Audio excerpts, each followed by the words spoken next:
এই বিষয়ে তাৎপর্য আমাদের অনুভব করতে হবে। তাহলে কি এবার গদি ছাড়তে বসেছেন আইন উপদেষ্টা আসিফ নজরুল? তার পদত্যাগে এক দফা এক দাবিতে কি তবে আন্দোলনে যাবে বিডিআর পরিবাররা? লাইভে আসিফ নজরুলের বিচার চেয়ে এমনটাই ইঙ্গিত দিয়েছেন সাংবাদিক ইলিয়াস হোসেন নিজের। আসসালামু আলাইকুম প্রিয় দর্শক, বিডিআর হত্যাকাণ্ড নিয়ে ব্যাপক নাটক চলছে। নানা দিক থেকে নাটক তৈরি করা হচ্ছে, ষড়যন্ত্র। বাংলাদেশ আওয়ামী লীগ ঐতিহ্যবাহী সংগঠন। আওয়ামী লীগ ছাড়া নির্বাচন হলে এটা গ্রহণযোগ্য অর্জন। ইউনূস দ্বারা রাষ্ট্র শাসন করা অসম্ভব ব্যাপার। আমার পক্ষে মনে হয় না যে সম্ভব। দেশ তো শুধু ছাত্রের না, শুধু ছাত্রেরাই দেশে বসবাস করে না, আমরাও বসবাস। বিডিআর হত্যার বিচার হচ্ছে না কেন? 5 মাস হয়ে গেল। এটা আমরা মনে করেছিলাম জেনারেল জাহাঙ্গীর উনি বিডিআর ছিলেন এবং সেনাবাহিনী। ওনার তো একটা চিন্তাধারা আছে, দেশ নিয়ে তো একটা ভাবার দরকার আছে, দেশের মানুষ নিয়ে ভাবার দরকার আছে। শোনেন, ইউনূস রাজনৈতিক ব্যক্তিত্ব না, ওনারে সাপোর্ট করবেন। স্বাধীন একবারই হই, স্বাধীন কাদের সাথে হইতে পারে? কোথায় এরকম উন্নয়নমূলক কর্মকাণ্ড করে? একমাত্র আওয়ামী সরকারি কাজ। আমি আপনাদেরকে প্রশ্ন করতে চাই, বৈষম্য বিরোধী যে আন্দোলন হলো, ছাত্র আন্দোলন, আদৌ কি বৈষম্য দূর হয়েছে? ওনার প্লেয়ার কোয়ালিটির কাছে আপনি আমি কিছুই না। ওনাকে প্লে করতে দেন। ডক্টর ইউনূসের সামনে ভারতীয় কর্তৃপক্ষ শিশু আন্তর্জাতিক পর্যায়ে। আমার আপনার কপাল ভালো যে আমার দেশটাকে এখন একজন নোবেল বিজয়ী রিপ্রেজেন্ট করছে, যার সামনে ভারতীয় কুত্তার বাচ্চারা বলদের মতো বই খায়।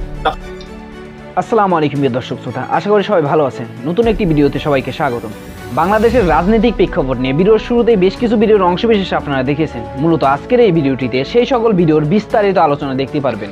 ভিডিওর শুরুতে যে সকল ভিডিও দেখেছেন তা থেকে আন্দাজ করতে পেরেছেন আজকের এই ভিডিওটি কতটুকু গুরুত্বপূর্ণ হতে চলেছে। অতএব চলুন কথা না বাড়িয়ে একটি লাইক দিয়ে সম্পূর্ণ ভিডিওটি দেখে আসি। বাংলাদেশ আওয়ামী লীগ ঐতিহ্যবাহী সংগঠন। আওয়ামী লীগ ছাড়া নির্বাচন হইলে এটা গ্রহণযোগ্যতা অর্জন। ইউনূস দ্বারা রাষ্ট্র শাসন করা অসম্ভব ব্যাপার। আমার পক্ষে মনে হয় না যে সম্ভব। দেশ তো শুধু ছাত্রের না, শুধু ছাত্রেরাই দেশে বসবাস করে না, আমরাও বসবাস করি। ওনার তো একটা চিন্তাধারা আছে, দেশ নিয়ে তো একটা ভাবার দরকার আছে, দেশের মানুষ নিয়ে ভাবার দরকার আছে। শোনেন, ইউনূস রাজনৈতিক ব্যক্তিত্ব না, ওনারে সাপোর্ট করবেন। স্বাধীন একবারই হই, স্বাধীন কাদের সাথে হইতে পারে? কোথায় এরকম উন্নয়নমূলক কর্মকাণ্ড করে? একমাত্র আওয়ামী সরকারি কাজ। আমি আপনাদেরকে প্রশ্ন করতে চাই, বৈষম্য বিরোধী যে আন্দোলন হলো, ছাত্র আন্দোলন, আদৌ কি বৈষম্য দূর হয়েছে? আমি তো দেখি প্রত্যেকটা সেক্টরে, প্রত্যেকটা ক্ষেত্রে এখনো সেই আগের থেকে আরো বেশি বৈষম্য চলছে। আমরা জাতি হিসাবে খুবই খারাপ।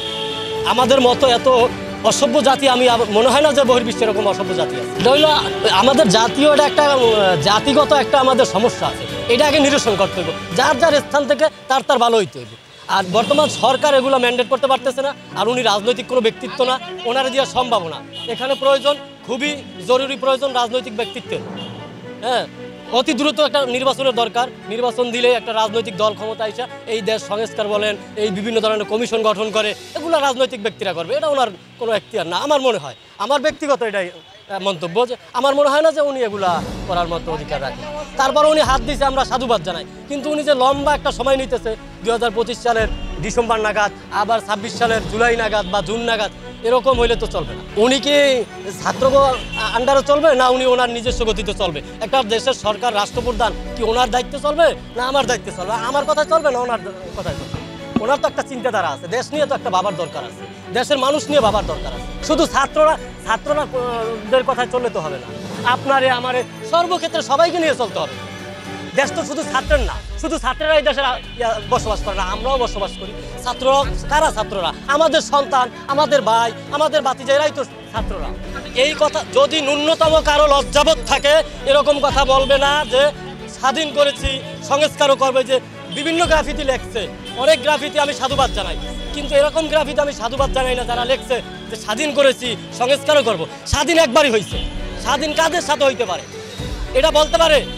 আমি স্বীকার করি যে এটা একটা ফেসিবাদী সরকার উত্থান হয়েছে, গণতন্ত্রের একটা উত্থান হয়েছে, বা গণতন্ত্রের বাক স্বাধীনতার যে একটা আমাদের বিষয়, এগুলো আমরা হয়তো করেছি, অর্জন করেছি। কিন্তু ওই যে স্বাধীনতা পেয়েছি, দ্বিতীয় স্বাধীনতা, এটা বলা যাবে না। ন্যূনতম লজ্জাবোধ থাকলে এরকম কথা বলতে পারে না কোনো শিক্ষার্থী, বলতে পারে না যদি তার মৌলিক কোনো শিক্ষা থাকে।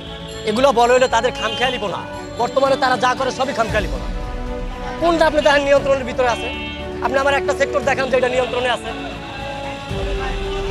নিম্ন স্তর থেকে উচ্চ পর্যায়ের যে কোনো সেক্টর আপনার বিশৃঙ্খলা, সন্ত্রাস, নৈরাজ্য, রাহাজানি প্রত্যেকটা ক্ষেত্রে চলতেছে।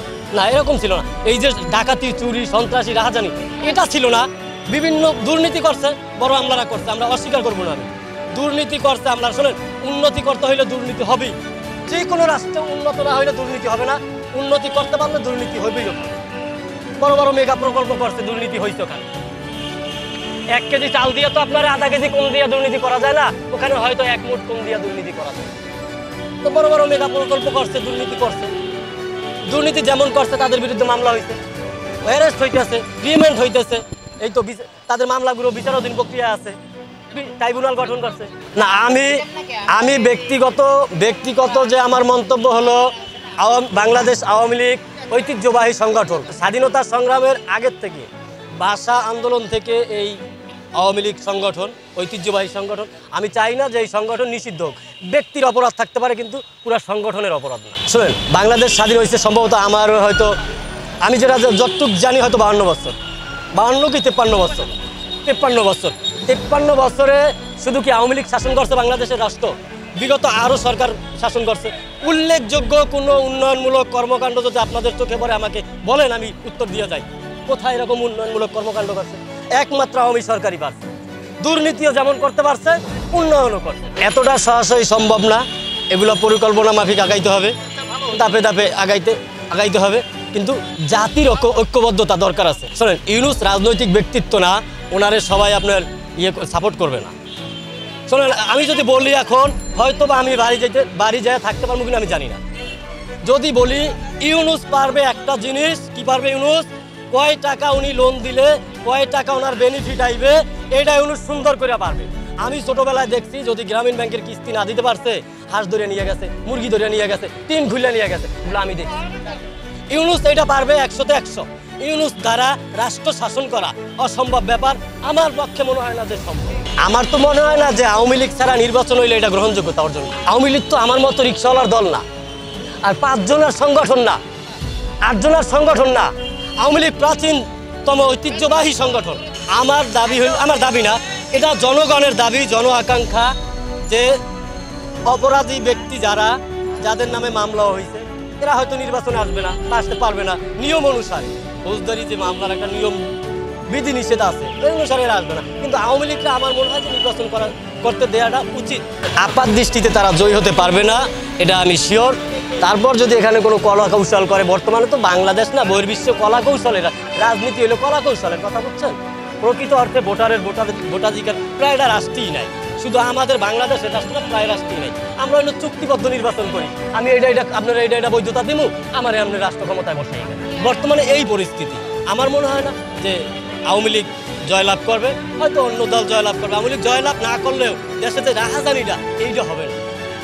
আওয়ামী লীগ যদি দেশে নির্বাচন করতে পারে, আর যদি নির্বাচন না করতে পারে, তো একটু বেশি হতে পারে। এই বিজয়ের তাৎপর্য আমাদের অনুভব করতে হবে। তাহলে কি এবার গদি ছাড়তে বসেছেন আইন উপদেষ্টা আসিফ নজরুল? তার পদত্যাগে এক দফা এক দাবিতে কি তবে আন্দোলনে যাবে বিডিআর পরিবাররা? লাইভে আসিফ নজরুলের বিচার চেয়ে এমনটাই ইঙ্গিত দিয়েছেন সাংবাদিক ইলিয়াস হোসেন। নিজের ভেরিফাইড ইউটিউব চ্যানেলে 14 মিনিট 8 সেকেন্ডের লাইভ ভিডিওতে তিনি অন্তর্বর্তীকালীন সরকারের আইন উপদেষ্টা আসিফ নজরুলের সমালোচনা করে বলেন, উস্কানি দিলে গদি টিকিয়ে রাখতে। 25 ফেব্রুয়ারি 2009 সকালে সবাই যখন নিজ নিজ কর্মস্থলে যাচ্ছিলেন, তখনই খবর আসে পিলখানায় মুহুমুহু গুলির শব্দ। সময় যত গড়ায় বাড়তে থাকে গুলির আওয়াজ। শুধু অনুভব হচ্ছিল ভয়ঙ্কর কিছু একটা হতে চলেছে, অথচ কেউ ঘুরক্করেও ভাবতে পারেনি পিলখানার ভিতরে ঘটতে চলেছে ইতিহাসের নৃশংস হত্যাযজ্ঞ। পিলখানার এই হত্যাকাণ্ডে তৎকালীন প্রধানমন্ত্রী শেখ হাসিনা বিডিআর জওয়ানদের আবেদনের পরিপ্রেক্ষিতে সাধারণ ক্ষমা ঘোষণা করলেও ঐতিহাসিক এই হত্যাকাণ্ডে সুষ্ঠু তদন্তের বিচার পাননি বিডিআর জওয়ান পরিবার। গত 5 আগস্ট ছাত্র জনতার গণ অভ্যুত্থানে দেশ ছেড়ে পালিয়ে যায় শেখ হাসিনা। গঠিত হন অন্তর্বর্তী সরকার। এই সরকারের আইন উপদেষ্টার দায়িত্ব নেন আসিফ নজরুল। তবে সরকার পতনের পর 4টি শুনানি হলেও সাক্ষী দিতে আসা মিথ্যা অপবাদে দিনের পর দিন জেলখানায় বন্দী বিডিআর পরিবারদের কাউকেই মুক্তি দেয়নি আদালত। গত 8 জানুয়ারি অস্থায়ী আদালতে এই শুনানি কার্যক্রম শুরু হওয়ার কথা থাকলেও দুর্বৃত্তরা আগুনে পুড়িয়ে দেয় এই আদালত। পরবর্তীতে বকশীবাজার অস্থায়ী আদালত থেকে সরিয়ে বৃহস্পতিবার 9 জানুয়ারি থেকে কেরানীগঞ্জ কারাগারের ভেতরে অস্থায়ী আদালত চলার কথা থাকলেও এই শুনানি না করে তা ধামাচাপা দেওয়ার অভিযোগ তুলে সাংবাদিক ইলিয়াস। বুধবার 8 জানুয়ারি এ সংক্রান্ত প্রজ্ঞাপন জারি করে আইন বিচার ও সংসদ বিষয়ক মন্ত্রণালয়। তবে গত জুলাই আগস্ট ছাত্র জনতার আন্দোলনের সময় উক্ত অস্থায়ী আদালত ভবনটি ব্যাপক ভাঙচুর ও ক্ষতিগ্রস্ত হওয়ার কারণে এবং পরবর্তীতে ছাত্রদের বাধার কারণে উক্ত অস্থায়ী আদালত ভবনে বিচার কার্য পরিচালনা করা সম্ভব হচ্ছে না। ফলে আসামিদের নিয়ে যাওয়া আসা এবং নিরাপত্তা নিশ্চিত করা প্রায় অসম্ভব হচ্ছে। আসামিদের কেরানীগঞ্জ কেন্দ্রীয় কারাগারে রাখা হচ্ছে বিদায় উক্ত কারাগারে নির্মিত অস্থায়ী আদালতে বিচার কার্য পরিচালনা করা গেলে আসামিদের আনা নেওয়ায় অসুবিধা দূর হবে এবং নিরাপত্তা নিশ্চিত হবে। ইলিয়াস হোসেন আরও বলেন, বিডিআর পরিবারদের নানান কল রেকর্ড এবং অনেক তথ্য আছে আমার কাছে, যা প্রকাশ করলে আমার তথ্য অনুযায়ী আদালত বিচার করতে পারবেন। ডিজিএফআই দিয়ে বিডিআর পরিবারকে নানাভাবে হুমকি দেওয়া হচ্ছে। এভাবে টাকা খেয়ে বিডিআর জওয়ান পরিবারদের আটকিয়ে রাখতে পারবেন না। একবার বিডিআর পরিবারদের উস্কানি দিলে গদি টিকিয়ে রাখতে পারবেন না। তাই সময় থাকতে সাবধান হয়ে যান, নয়তো প্রধান উপদেষ্টার বাসভবনের সামনে গিয়ে শুয়ে থাকবে। মারুফ হোসেন, ঢাকা পোস্ট। বিডিআর হত্যার বিচার হচ্ছে না কেন? 5 মাস হয়ে গেল। এইটার আমরা মনে করেছিলাম জেনারেল জাহাঙ্গীর উনি ডিজিবিডিআর ছিলেন এবং সেনাবাহিনীর পক্ষ থেকে যেই তদন্ত আদালতটা গঠন করা হয়েছিল উনি ওইটার প্রধান ছিলেন। আর একটা করা হয়েছিল হোম মিনিস্ট্রির আন্ডারে, এবং এই সেনাবাহিনীর পক্ষ থেকে যেটা করা হয়েছিল এটাকে কোনো সহযোগিতা প্রদান করা হচ্ছিল না। কেউ কাউকে স্টেটমেন্ট দিতে দিচ্ছিল না, কারো কাছে যেতে দিচ্ছিল না, মানে তাদের হাত পা বেঁধে রাখছিল। তারা ঠিক মতো এটা আগাইতে পারত। তবুও সীমিত রিসোর্সে এবং সীমাবদ্ধতার মাঝে তারা যদ্দূর পারছে করছে। তো আমি মনে করছিলাম উনি স্বরাষ্ট্র উপদেষ্টা হওয়ার পর হয়তো এটা প্রায়োরিটি ইস্যু হবে, কিন্তু 5 মাস চলে গেল। তো এটা আমি জানি না কেন, আমার এটার কোনো জবাবও নাই, কোনো অ্যাসেসমেন্টও নাই কেন হলো না। আমার মনে হচ্ছে হয়তো প্রধান উপদেষ্টাকে বিষয়টি কেউ উপদেষ্টাদের মধ্য থেকে যারা সংশ্লিষ্ট, আপনি মনে করেন আইন উপদেষ্টা, স্বরাষ্ট্র উপদেষ্টা, তারা হয়তো ব্রিফ করেনি, সেই জন্য এটা হয়নি। বাট যখন রাস্তায় নামলো লোকজন, আন্দোলন হলো, মিছিল দিল ছাত্ররা এই বিডিআর কিলিংয়ের হত্যাকাণ্ডের বিচারের জন্য, তখন কমিশন গঠন। তার ভিতরেও হোম মিনিস্ট্রি এবং আইন মিনিস্ট্রি তারা ধাক্কাধাক্কি করতেছে। আসিফ নজরুল বলে না আমি তো ওনাকে বলছি, উনি বলছেন না আমি তো ওনাদের পাঠাই নাই। তো এই ধরনের জনগণকে বিভ্রান্ত করার জন্য, ভুল তথ্য দিয়ে, ধামাচাপা দিয়ে, ডিলে করার জন্য এরা এসব করতেছে। অথচ আপনারা দেখবেন এই যে আইন মন্ত্রণালয় এর ভিতরে অনেককে কিন্তু জামিন দিয়ে দিচ্ছে, এবং ঠিকমতো আমি শুনছি ইভেন কি বিভিন্ন জায়গায় যাদেরকে ধরা হচ্ছে ক্রিমিনাল, এদের নামে সঠিকভাবে মামলা দেওয়া হচ্ছে না। এরা আইনের ফাঁক ফোকর রেখে দিচ্ছে যাতে এরা বের হয়ে আসতে পারে। তো আমার মনে হয় এগুলো তো আইন মন্ত্রণালয়ের। আসসালামু আলাইকুম প্রিয় দর্শক, বিডিআর হত্যাকাণ্ড নিয়ে ব্যাপক নাটক চলছে। নানা দিক থেকে নাটক তৈরি করা হচ্ছে, ষড়যন্ত্র, টাকার খেলা, ডিভাইড অ্যান্ড রোল, অনেক কিছু হচ্ছে। সবার মূল টার্গেট হচ্ছে এখন বিডিআর হত্যাকাণ্ডকে বানচাল করতে হবে। কারণ এই হত্যাকাণ্ডের বিচার যদি হয় তাহলে গেল 15 বছরে সেনাবাহিনী, আওয়ামী লীগ, যারা যারা এই বিরোধী দল এবং ধর্মীয় নেতা যারা আছে, আলেমদেরকে নির্যাতন করা, রাজনৈতিক নেতাদের নির্যাতন করা, ব্যবসায়ীদেরকে মারা, দেশপ্রেমিক সেনাবাহিনীকে গুম করা, আয়নাঘর বানানো, এই সব কিছুর সাথে জড়িতরা বিডিআর হত্যাকাণ্ডের সাথে জড়িত ছিল। কারণ ওইটা থেকেই কারা কারা এটার সাথে ভারতের হয়ে কাজ করেছে ওইটার বেসিসেই বিভিন্ন জনকে বিভিন্ন জায়গায় পদায়ন করা হয়েছে। ওই বিডিআর হত্যাকাণ্ডের ঘটনায় ঠিক করে দিয়েছে কারা এরপর থেকে কি বলে প্রমোশন পাবে, কারা পাবে না, কারা গুরুত্বপূর্ণ পদে বসবে সেটা। তো আপনাদেরকে আমার সাথে 3 জন সম্মানিত মানুষ আছেন। আমার প্রিয় অ্যাডভোকেট পারভেজ হোসেন ভাই আছেন, সুপ্রিম কোর্টের আইনজীবী, এবং তার সাথে বিডিআর এর পরিবারের যেই সদস্য আছেন 2 জন, তারাও দীর্ঘদিন ধরে তাদের পরিবারের মানুষদের জন্য কাজ করে যাচ্ছেন। আমি শুরুতে একটা জিনিস জানিয়ে নিই, সেটা হচ্ছে যে বাংলাদেশের মানুষকে কি পরিমাণে বোকা বানানো হচ্ছে একটা ঘটনা দিয়ে আপনাদের বোঝায়। আপনারা নিশ্চয়ই গেল কয়েকদিন ধরে রাজশাহী অঞ্চলের সীমান্তে বেশ কিছু ঘটনা দেখছেন, যেটা দেখে আমি নিজেও ইউটিউবে পোস্ট করেছি যে হ্যাঁ বিডিআর এগিয়ে যাচ্ছে, আমরা খুব বীর দর্পে সেখানে যুদ্ধ করার জন্য প্রস্তুতি নিচ্ছি। এটা আসলে মানে আমাদের জানার ভুল ছিল। আমরা যেটা দেখেছি দেখে আমরা এরকমই চাই। আসলে বিডিআর এইভাবে রুখে দাঁড়াবে। বাংলাদেশের মানুষ কিন্তু সেখানে নাটক করেনি, মানুষ কিন্তু বিডিআর এর পাশে গিয়ে দাঁড়িয়েছে, তাদের দেশপ্রেম থেকে, তাদের সাহস থেকেই দাঁড়িয়েছে, এবং আমরা এইটাই চাই। কিন্তু মূল ঘটনাটা যিনি সাজিয়েছেন তিনি হচ্ছেন গিয়ে এই জনাব, এই চোর হচ্ছে গিয়ে একজন কর্নেল, তার নাম হচ্ছে ইমরান ইবনে রৌফ।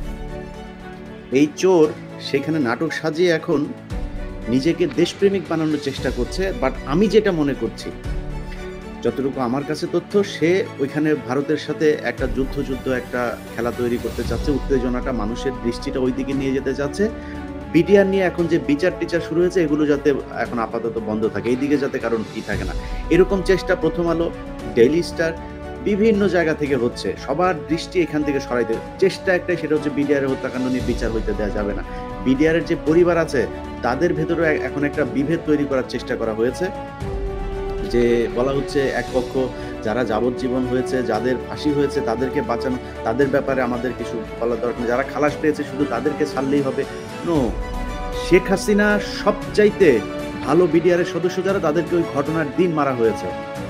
আমরা শুধু 57 জন সেনা কর্মকর্তার নাম শুনেছি, কিন্তু এই ঘটনায় প্রায় 150 বিডিআরের সদস্য, বিডিআরের বিভিন্ন পর্যায়ের সদস্যদেরকে আপনার করা হয়েছে, মারা হয়েছে, জিজ্ঞাসাবাদের নামে নিয়ে মারা হয়েছে। ওই দিন মারা হয়েছে, ওই দিনও কিন্তু বিডিআরের প্রায় সম্ভবত 11 জন, আমার ঠিক সংখ্যাটা যদি ভুল না করি, 9 জন বা 11 জনকে মারা হয়েছে ওই দিনই। বিডিআরের যে এই পিলখানার যে পেশ ইমাম ছিলেন, সেই পেশ ইমামকে মারা হয়েছে, হত্যা করা হয়েছে, ইনজেকশন পুশ করে তাকে খুন করা হয়েছে, কারণ তিনি সব দেখেছেন। অতএব আমরা এটার বিচার চাই। শেখ হাসিনা ওর পরপর মেরেছেন, তারপরে মেরেছেন, এরপরে যারা জেলখানায় গিয়েছেন ওই ব্যক্তিদেরকে ফাঁসি দেওয়া হয়েছে। আমি মনে করি ওই ব্যক্তিদেরকে ফাঁসি দেওয়া হয়েছে যারা এই ঘটনার সবকিছু জানেন কিন্তু এটার সাথে জড়িত না। অতএব আমাকে যদি আপনি কোনো ভাগ করতে বলেন, তাহলে আমি বলবো যাদের ফাঁসির আসামি হয়েছে তাদেরকে সবার আগে ছাড়তে হবে। যাদেরকে খালাস দেওয়া হয়েছে, যাদেরকে দেওয়া হয়েছে, এত ভাগাভাগি নাই। এই বিচার নতুন করে করতে হবে। হাসিনার কোনো বিচার আমরা মানি না। অতএব আমি বিডিআরের যে পরিবার আছে, বিডিআরের এই আন্দোলনে যেসব নেতৃত্বরা আছেন, তাদের কাছে বলবো কারোর কোনো কথায় কান না দিয়ে আপনাদের সবার দাবি থাকবে, আপনাদের সবার পরিবার একই, এই সবগুলো সদস্য একটা পরিবার এখন আপনারা। তো আপনাদের পরিবারের এখানে ডেইলি স্টারের কে, প্রথম আলোর কে, আর কোন জায়গার কোন কেউ এসে কি বললো, এটা নিয়ে আপনাদের ভাগাভাগি করলে চলবে না। আমি যার কথা বলছিলাম যে ইমরান ইবনে রৌফ, তার ব্যাপারে আপনাদেরকে ছোট করে একটু নথি দিয়ে যাই, নয়তো আবার এটা মনে হবে যে আমি বোধহয় এমনিতেই বলছি। কেন বলছি সেটা আপনাদের বলি। আমার কাছে কিছু তথ্য এসেছে তার ব্যাপারে। এই ব্যক্তি হচ্ছে আপনার বিএমএ 29 ব্যাচের, আপনার 111 সরকারের সময় ব্যাপক তৎপরতা ছিল তার। মোসাদ্দেক হোসেন ফালু ভাইয়ের যে এনটিভির ভবনে আগুন লাগানোর ঘটনা, এই আগুন লাগানোর এই নাটকের সাথে জড়িত ছিল এই কি বলে ইমরান ইবনে রৌফ। আচ্ছা, তারপরে হচ্ছে সে কি করেছে, বিডিআরের ঘটনার পর 27 তারিখে যেই লিফলেটগুলো বিতরণ করা হয়েছিল, এইটার এই মূল হচ্ছে সে। তারপরে সে বিডিআরের বিভিন্ন সদস্যদেরকে জিজ্ঞাসাবাদের নামে হত্যা করার সাথে জড়িত হচ্ছে এ। মেজর সুমন, মেজর হাসিব, তারপরে হচ্ছে গিয়ে আপনার সোবাইল থেকে শুরু করে যেই মেজররা ওই দিন, ক্যাপ্টেনরা ওই দিন ঘটনার দিন ছিলেন, বিডিআরের 4 নম্বর 3 নম্বর বিভিন্ন গেটে তারা অপারেশন চালাতে চেয়েছিলেন, তাদেরকে নির্যাতন করেছে এই ইমরান ইবনে রৌফ নিজে। এগুলো আপনারা জানবেন। আমি যা বলছি এগুলো যেই মেজরদেরকে টর্চার করা হয়েছে সেই মেজররাও আমাকে বক্তব্য দিয়েছেন। এগুলো আমি পিলখানা নিয়ে যেই অনুসন্ধান করছি সেখানে সবকিছু দেখবেন। তারপরে এই বিডিআরের ঘটনার পরপর আর্মির বিভিন্ন অফিসারদেরকে এই যে আয়নাঘর, এই আয়নাঘরের মূল কারিগর হচ্ছে এই ইমরান ইবনে রৌফ। বিভিন্ন অফিসারদেরকে গুম করা এই ব্যক্তি, বিডিআরের বিভিন্ন পরিবারের মানুষকে হুমকি দেয়া এই ব্যক্তি। তারপরে হচ্ছে গিয়ে শাপলা চত্বরের ঘটনার সাথে সে জড়িত।